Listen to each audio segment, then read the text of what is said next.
ഞാൻ വളരെ യാദൃച്ഛികമായിട്ടാണ് ഇന്ന് ഈ ഫംഗ്ഷനിൽ പങ്കെടുക്കുന്നത്. അത് 100% ഈ പെരിന്തൽമണ്ണ MLAയുടെ ഒരു പ്രത്യേക മാഗ്നറ്റിക് പവറാണെന്ന് പറയാതിരിക്കാൻ വയ്യ. കാരണം പെരിന്തൽമണ്ണ ഇനോഗ്രേഷന് സ്വാഭാവികമായിട്ട് പെരിന്തൽമണ്ണ MLAനെ വിളിക്കാതെ പറ്റില്ലല്ലോ. അവിടെ വെച്ച് കണ്ടു. പക്ഷെ അദ്ദേഹത്തിന്റെ ഒരു പവർ, അങ്ങനെ ഞാനിങ്ങനെ ചോദിച്ചു, എവിടേക്ക് ഞാൻ കുറെ കണ്ടിട്ടുണ്ട് ഇങ്ങനെ ഒരു അക്കാഡമി, IAS അക്കാഡമി നടത്തുന്നു എന്നുള്ളത്. അപ്പൊ ഞാൻ ചോദിച്ചറിഞ്ഞു.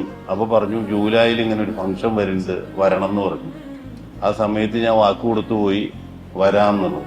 ഞങ്ങളൊക്കെ അത്യാവശ്യം ഇങ്ങനത്തെ പല കാര്യങ്ങൾ ചെയ്യുന്നുണ്ടെങ്കിലും ഈ ഒരു അക്കാഡമിയുടെ കാര്യം വന്നപ്പോഴും നിങ്ങളൊക്കെ കണ്ടപ്പോൾ ഞങ്ങൾ ചെയ്യുന്ന സോഷ്യൽ സർവീസ് ഒന്നുമല്ല എന്ന് തോന്നിപ്പോയി.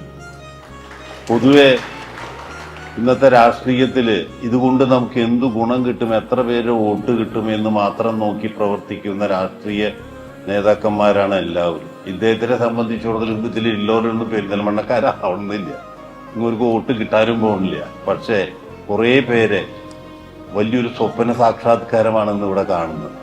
നിങ്ങളുടെ ഓരോരുത്തരുടെ കണ്ണിൽ നോക്കുമ്പോൾ അറിയാം നിങ്ങൾക്കൊക്കെ വലിയൊരു ഭാവിയുണ്ട്.